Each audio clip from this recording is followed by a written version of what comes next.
আমার এ কথাগুলো আপনার মায়া লাগবে, আপনার চোখে জল এনে দিবে।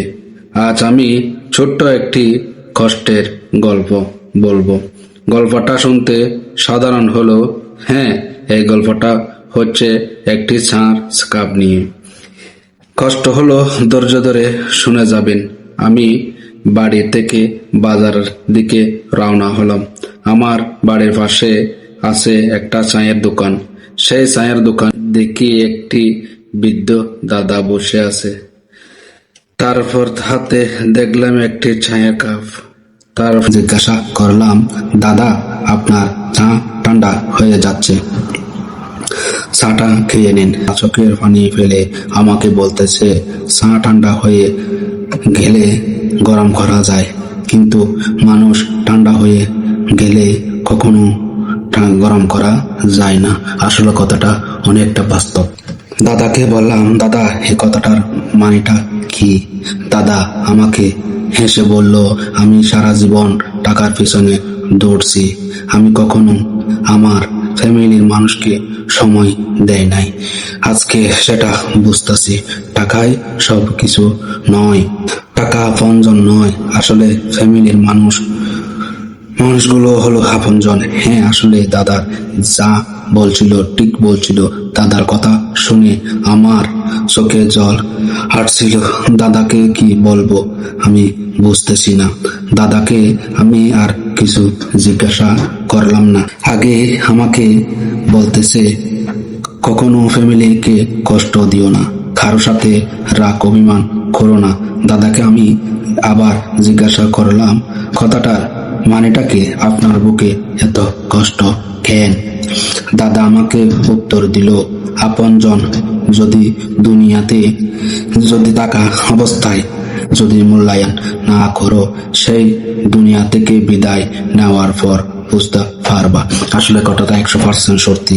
কথাটা আমাকে আর একটা কথা বললো। কথাটা হলো, যদি কারো সাথে রাগ বা অভিমান করো তাহলে তাকে ক্ষমা করে দিও, বুকে জড়িয়ে নিও।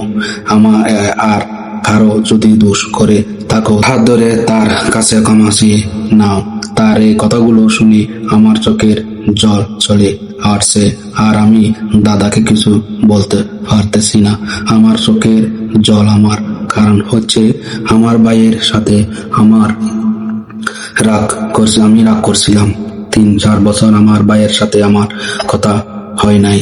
সেই কথাটা আমার হঠাৎ করে মনে পড়লো। আমি দাদার দিকে চেয়ে ভাবতেছি আমি আমার ভাইয়ের কাছে কিভাবে ক্ষমা চাইব। তারপর দাদার কাছ থেকে একটা পরামর্শ নিলাম।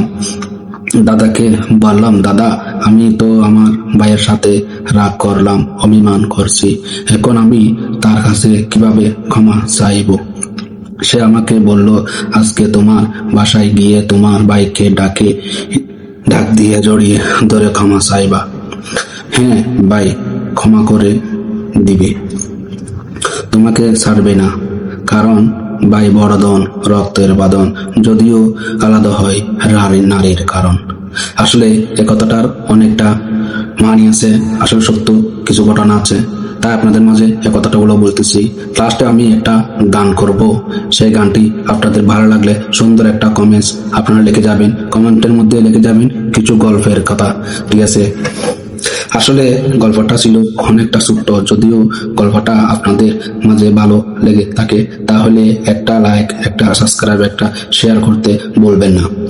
আর একটা কথা বলি, কখনো নিজের মাকে বাবাকে কষ্ট দিবেন না, অবহেলা করবেন না। কোথাও যাওয়ার সময় যদি মা ডাক দে, মার কথাগুলো শুনে তারপর মনের দিকে যাবা।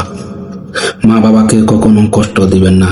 এই গল্পটা কেমন লেগেছে অবশ্যই কমেন্টে জানাবেন, কারণ এই ভিডিওটার কমেন্টগুলো নিয়ে আমি আরেকটা ভিডিও দেব।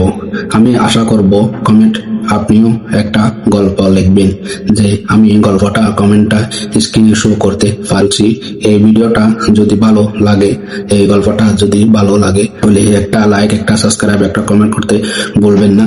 কমেন্টে শেষে আমি একটা গান বলবো, বুকফাটা কষ্টের গান। আশা করি এই গানটা শুনে যাবেন। আমি আবার বলছি, কমেন্টটা অবশ্যই আপনাদের একটা গল্প রেখে যাবেন। আমি কমেন্টগুলো দেখে সেই কমেন্টগুলো দিয়ে একটা ভিডিও দেব। সবগুলো গল্প কমেন্ট আমি স্ক্রিনে নিয়ে সবাইকে পরিচয় করে দেব। আসলে দাদার ঠিকই বলেছেন, চা ঠান্ডা হলে গরম করা যায়, কিন্তু মানুষ ঠান্ডা হলে কখনো গরম করা যায় না। প্রথম কারো সাথে রাগ থাকলে তাকে ক্ষমা করে দাও, আর মা বাবাকে মূল্যায়ন করো। তো কথা বাড়িয়ে লাভ নাই, চলুন আমি গানের দিকে চলে যাচ্ছি। আপনারা গানটা শুনে যাবেন। গানটা শুনে যদি ভালো লাগে আমার চ্যানেলটি সাবস্ক্রাইব করে দিবেন।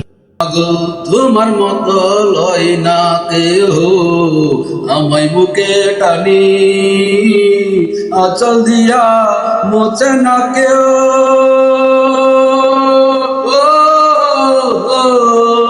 আসল দিয়া মোচে না কেউ আমার চোখের পানি।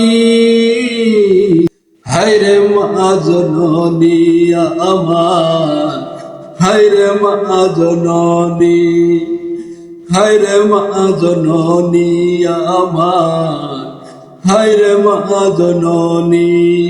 জৈলাগ এলা কোন জানাই আমায় নিলা না, পথ হারাইয়া কান্দি আমি নাই যে ঠিকানা। জৈলাগ এলা কোন জানাই আমায় নিলা না, পথ হারাইয়া কান্দি আমি নাই যে ঠিকানা। লাগেলা কোনো জানাই আমায় নিলা না, পথ হারাইয়া কান্দি আমি নাই যে ঠিকানা। জীবন আমার যাইব কেমনে,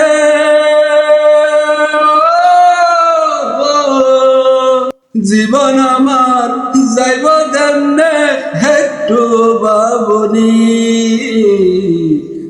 হায়রে মা জননী আমার, হায়রে মা জননী, হায়রে মা জননী আমার, হায়রে মা জননী।